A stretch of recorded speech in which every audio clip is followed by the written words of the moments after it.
The silent girl of Kabali hid a secret so dark, it shattered a whole village. You won't believe what her mother did behind closed doors, and how one brave woman's truth exposed a nightmare no one saw coming. Stay till the end to uncover the shocking truth that changed everything. In the quiet village of Kabali, life moved gently. Children chased goats down dusty paths, women pounded yam with laughter, and the elders' voices echoed under the old mango tree. But amid the cheer, one girl moved like a shadow. Her name was Jioni. She was small, with big, searching eyes that never met anyone's gaze for too long. She always walked alone, barefoot, holding a battered calabash or sweeping the compound before others woke. Her lips stayed closed, like they feared letting something slip. The only word she said often was, "Mama," directed to the woman she lived with, Wati. Wati, her so-called mother, was known for her sharp tongue and colder heart. Though beautiful and neatly dressed, her eyes were hard like stone.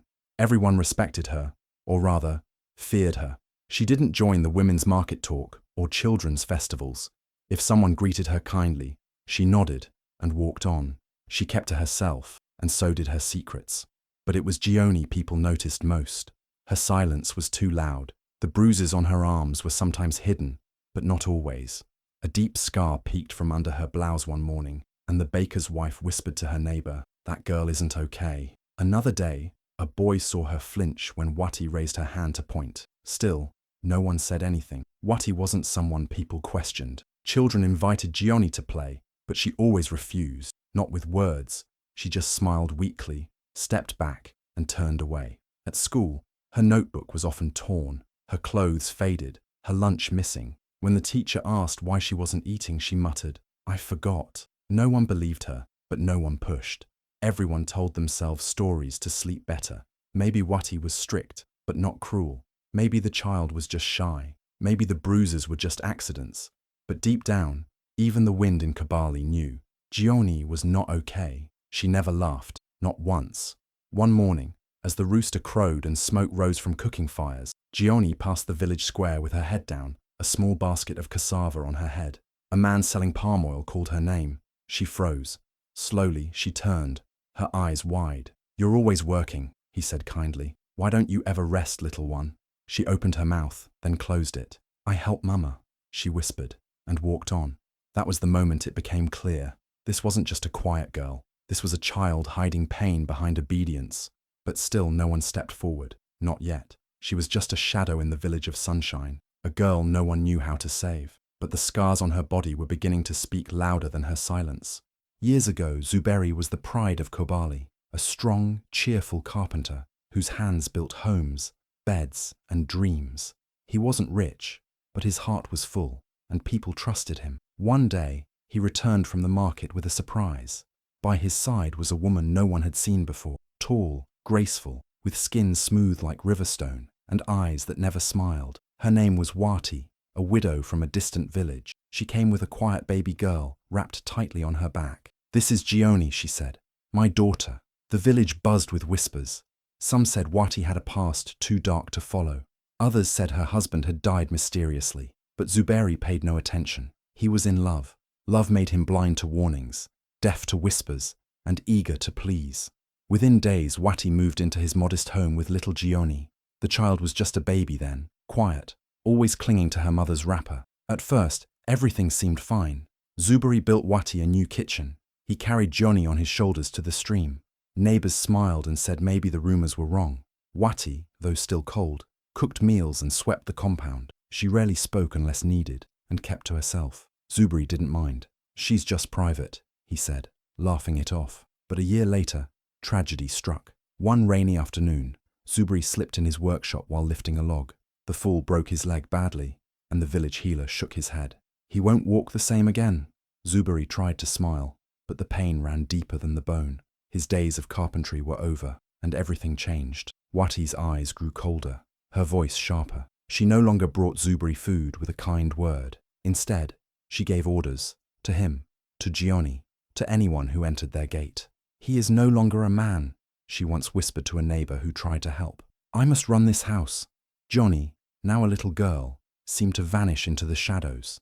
The child who once giggled on Zuberi's lap stopped smiling. She was always sweeping, fetching water, scrubbing floors. Even in the heat of day, she worked while other children played.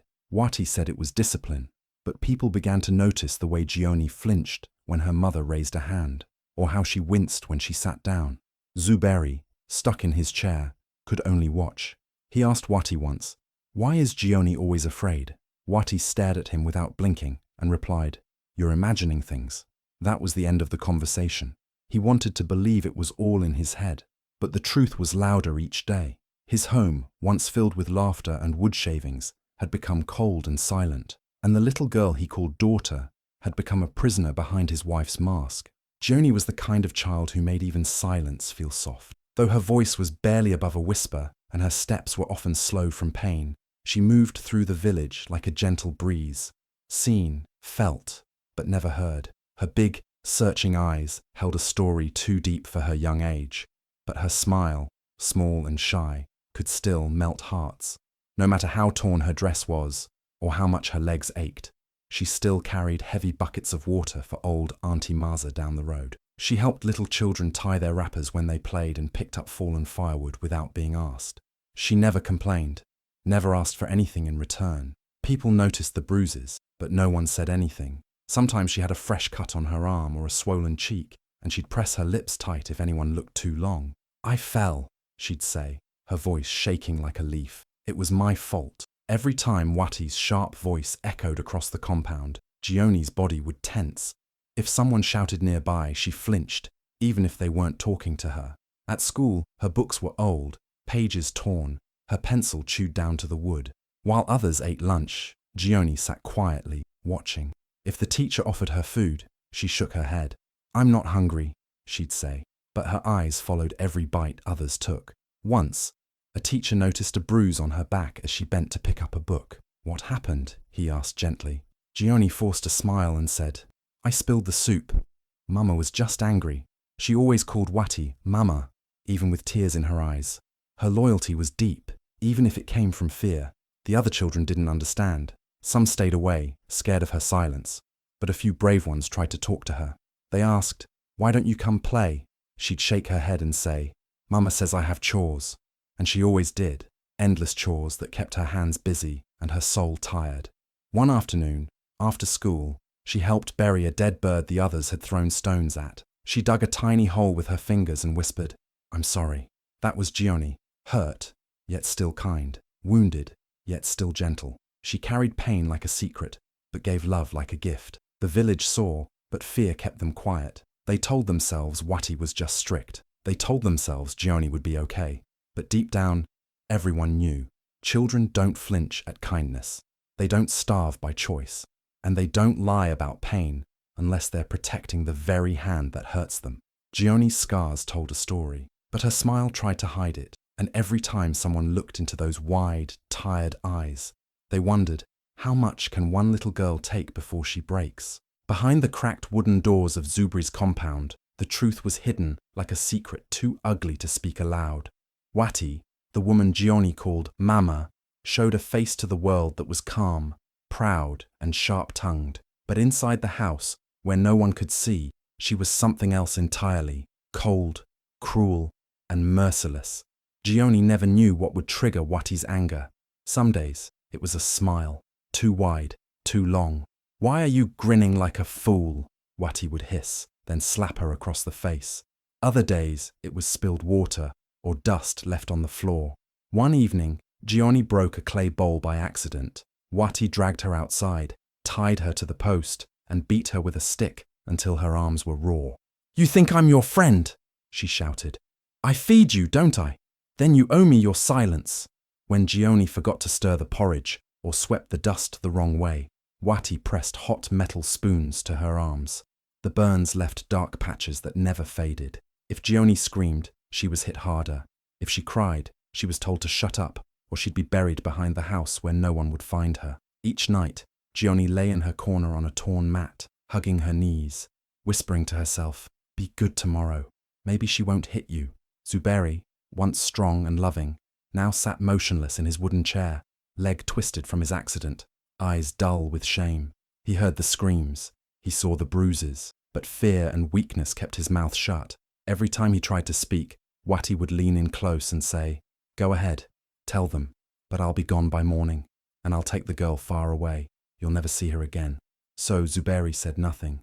The neighbors heard faint cries at night, but they never asked. They convinced themselves that Wati was just a tough mother. But Jioni's scars deepened. Her eyes lost their shine, and her voice grew quieter by the day. When Zuberi handed her food, she thanked him softly, but never met his eyes. She knew he wouldn't protect her. Sometimes, Wati locked her in the granary without food, just because she felt like, "Maybe hunger will teach you how to walk without dragging your feet," she'd snap. Rats crawled nearby as Jioni sat in the dark, stomach growling, heart pounding. At school, Jioni said she fell. She always said she fell. At home, she learned to walk on tiptoes, to cry silently, and to smile only when no one was looking. The bruises were hidden beneath her clothes. The burns were hidden beneath her silence. And the cries echoed in her pillow, soaked in tears only the night could witness. And still, she called her Mama. The day Ms. Ophora arrived, the wind in Kibali seemed to shift. She was not like the other teachers. She stood tall, spoke with firmness, and looked people straight in the eye. When she first met Jioni, she noticed the girl's quietness wasn't just shyness. It was fear, deep, heavy fear. Jioni limped slightly as she walked to her seat. Her fingers bent awkwardly when she held a pencil. She flinched every time someone raised their voice. Ms. Ophora paid attention. She didn't believe in accidents that happened every week. After school, she asked Jioni to stay behind and helped her clean the chalkboard. Up close, she saw the healing burns on the child's arm and the fresh bruise hiding under her sleeve. "Did you fall again?"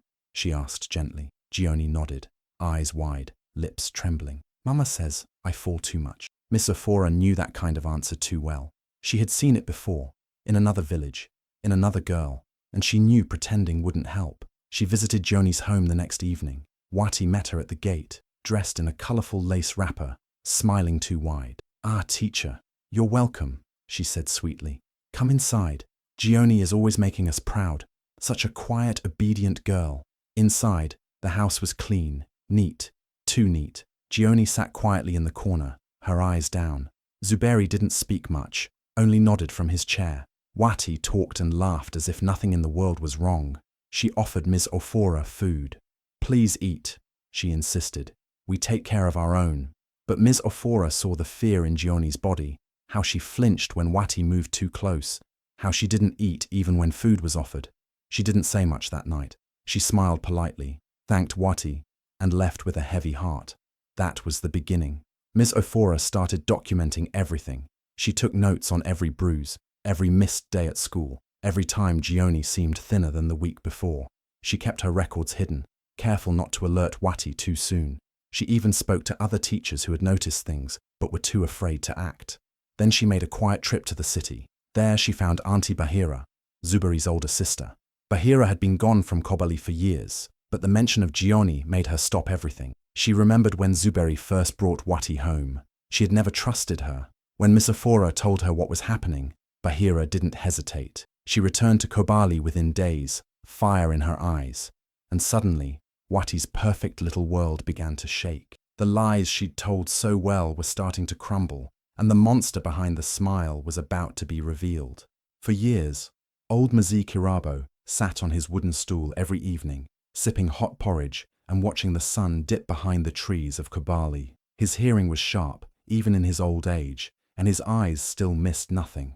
Living right next to Zuberi's compound, he had heard things, strange, painful things. The soft sobs of a child, the thud of a slap, the low, warning voice of a woman. But Mzee Kirabo, like many others, had stayed quiet, not because he didn't care, but because of fear. Wati had a reputation in Kobali. They said she could curse your crops, dry up your well, make your baby cry through the night. No one dared cross her, not even the village chief. So Kirabo listened in silence, night after night, as little Jioni cried behind the mud walls. He prayed for her. He muttered old protection chants, but he never moved. Until one night, something changed. The scream that tore through the air wasn't the usual whimpering. It was raw. It was sharp. It sounded like life being ripped out of a body. It was the kind of scream that made bones freeze and hearts pound. It was not the cry of a fool or a scolding. It was the cry of a soul begging for help. Mzee Karabo dropped his porridge. He stood, heart racing, and listened again. There it was, another scream. This one shorter, then silence. That silence terrified him more than the scream. Without thinking, the old man grabbed his walking stick and rushed down the path. His legs ached, but he didn't stop. He had heard Ms. Ofora talking earlier that day about Auntie Bahira being in the village. He prayed she was still there. He found her in the guest hut behind the primary school. Out of breath, he told her everything in one frantic breath. The cries, the silence, the years of pain. Bahira didn't waste a second. She threw a shawl over her shoulder and sprinted toward her brother's compound, with Kirabo hobbling behind her. As she approached the gate, she heard the faint sobbing of a child, broken and weak. She pushed open the wooden door and ran inside. There, under the moonlight spilling through the open roof, lay Jioni on the floor, her small body curled up, her shirt torn, bruises fresh and dark across her back. Her breathing was shallow. Zuberi sat frozen in the corner, trembling, as Wati stood over the child, holding a belt in one hand, her face blank. Bahira screamed. She dropped to her knees beside Jioni, scooping her into her arms. The child whimpered but couldn't open her eyes. Bahira turned to Zuberi, her voice sharp and shaking. How long? How long have you let this happen? Zuberi looked away. That was the moment everything changed.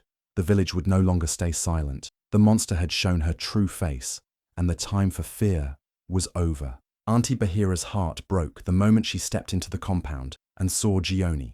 The little girl was lying motionless under a broken bench, her small body twisted as if she had tried to crawl away. Her lips were cracked and bleeding. A fresh burn scorched her arm. Bahira let out a scream so loud the neighbors came running from every corner of the village. Wati stood in the middle of the chaos, her arms folded, her expression calm, too calm. She spoke coldly, without shame. She tried to steal from me.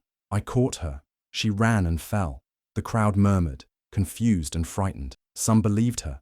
After all, Wati always knew how to twist the truth and make herself the victim. But before anyone could question further, Ms. Ofora arrived. Her eyes were burning with anger, her footsteps quick and determined. She didn't come empty-handed. She carried a worn-out file filled with photographs, medical slips, school reports, and signed letters from other teachers and concerned neighbors. She had spent weeks collecting proof. Now, she was ready. She stood before the crowd and said firmly, Jioni didn't fall. She didn't steal. She's a victim, and I have proof. She opened the file. Picture after picture of bruises, some old, some new. Reports from the local clinic showing multiple untreated injuries. A letter from the head teacher explaining her long absences.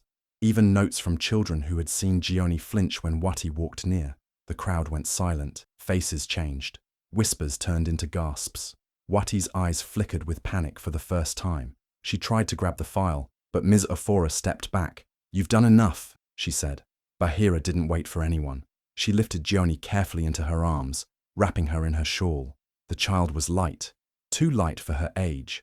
Bahira felt every bone in her body and fought back tears. She turned to Zuberi, who still sat in the corner, unable to speak. You let this happen, she said sharply.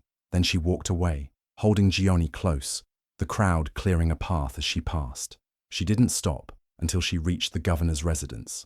Governor Machanga was known across the region for his tough stance on child abuse. He had built safe homes for children, passed laws, and punished offenders without mercy. When Bahira entered his gate, the guards tried to stop her, but one look at Jioni's face made them open the door.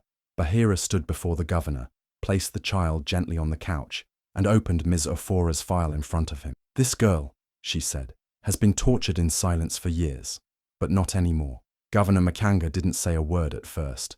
He looked at the photos, read the reports, and touched Jioni's bandaged hand. Then he stood up, his voice hard. This ends tonight. That single promise set everything in motion. Justice, rescue, and a storm that would shake the village of Kabali to its roots. When Jioni was rushed to the village clinic, the nurses who saw her broke down in tears.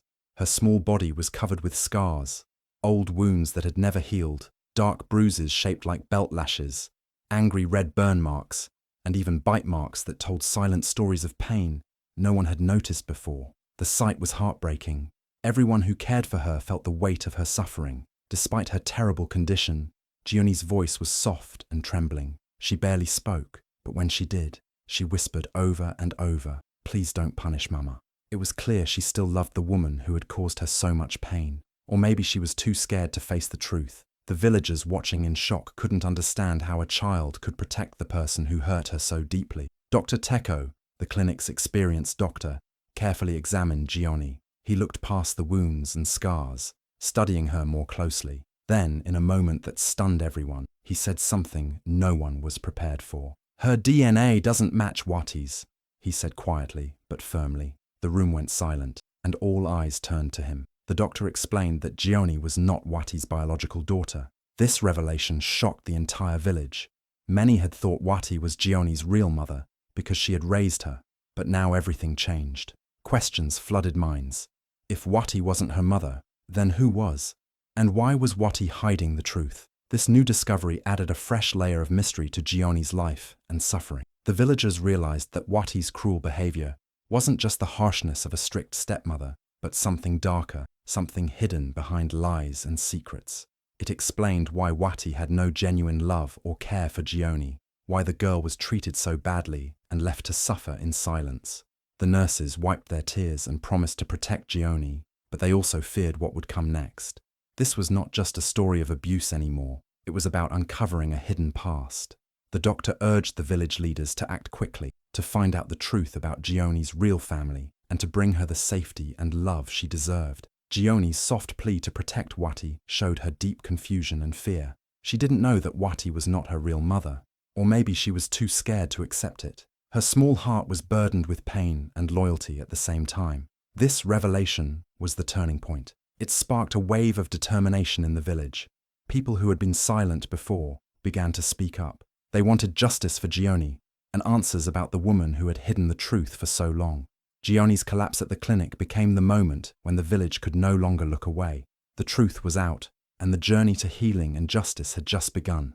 Wati's secret was exposed, and no one could deny the terrible reality anymore. The villagers realized that saving Jioni meant uncovering the dark past Wati had buried deep and making sure that no child in Kibale would ever suffer like Jioni again. When the villagers gathered in the dusty square, the air was thick with tension. Word had spread about Jioni's condition and the shocking DNA results. The village elders, neighbors, and even children stood quietly, waiting for Wati to answer for what she had done. Wati was called forward, her usual cold stare replaced by a flicker of fear. The truth was coming out, and there was no escaping it. Under the weight of the crowd's silent judgment, Wati finally broke. Her voice was harsh and bitter as she spat out the truth. "She was my sister's child," she cried. "When my sister died, I took Jioni in, but she was cursed. Ever since she came, she has brought me nothing but pain." Her words hit the villagers like a thunderbolt. No one had expected this. The revelation shattered the quiet life of the village. For years, everyone had thought Jioni belonged to Wati, but now it was clear. Jioni had lost her real mother long ago, and Wati had only pretended to be the loving woman she was not. The villagers realized that the gentle girl with the big eyes had been living with someone who smiled in public, but was a monster behind closed doors. People whispered angrily, their hearts breaking for Jioni. They could no longer stay silent or blind to the cruelty she had suffered.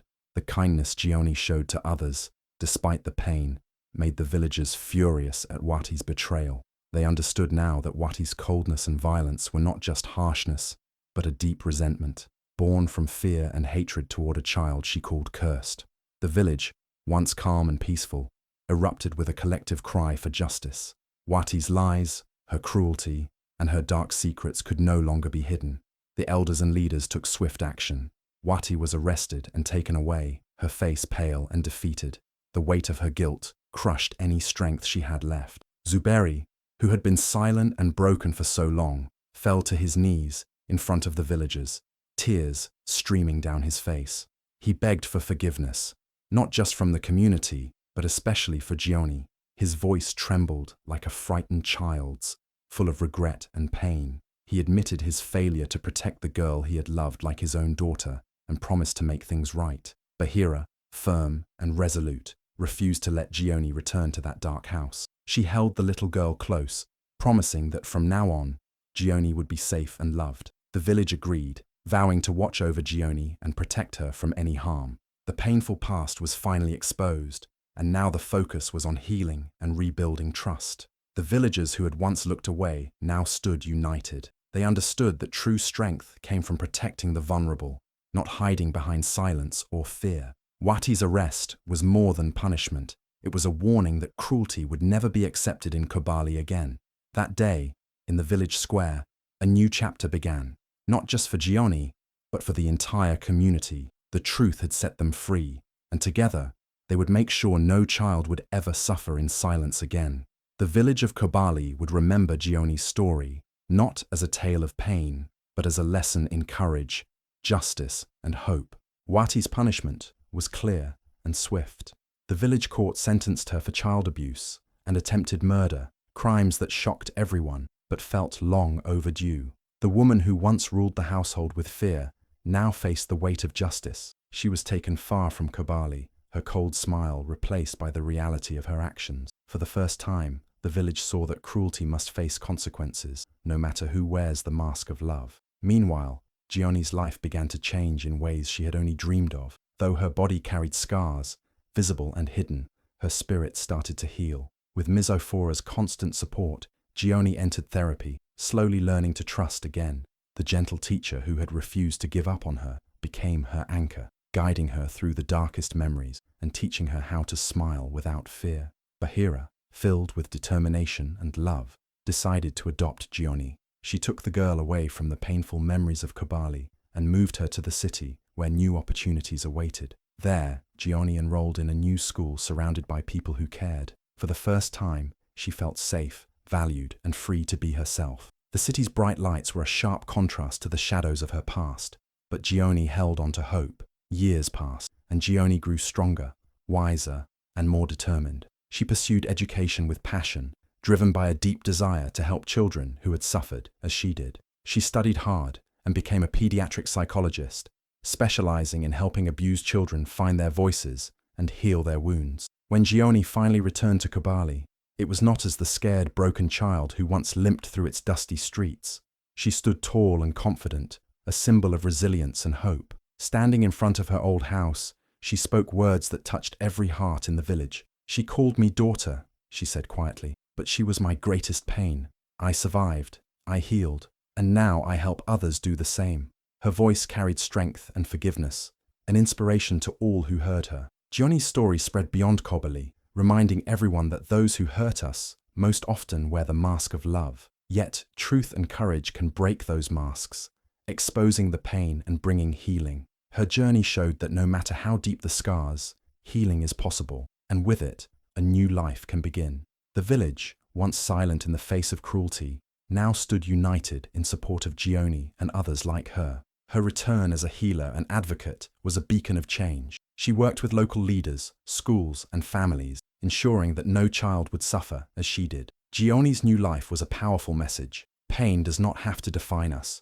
With courage, love, and truth, scars can transform into strength. Her journey from a silent, abused girl to a respected doctor changed Kibale forever, turning a story of darkness into one of hope, healing, and justice served. If this story touched your heart, remember that many children like Jioni suffer in silence every day. Their pain is hidden behind closed doors, and often, no one hears their cries. But just like Jioni, they need someone to stand up for them, to speak their truth, and to help them find hope again. We all have the power to make a difference, whether it's by listening, supporting, or simply spreading awareness. No child should ever live in fear or pain. If you know someone who might be hurting, don't stay silent. Reach out, offer your love, and be their voice. Sometimes that small act of kindness can change a life forever. Stories like Jioni's remind us that healing is possible, and even in the darkest times, there is hope. If you believe in standing against abuse and giving hope to those who need it most, please show your support. Like this video to help raise awareness. Share it with your friends and family so this message reaches more hearts. And subscribe to our channel for more inspiring stories that touch the soul and open eyes. Together, we can build a world where every child feels safe, loved, and valued. Thank you for watching, and thank you for caring. Your support means the world, not just to us, but to every silent voice waiting to be heard. Let's be the change they need.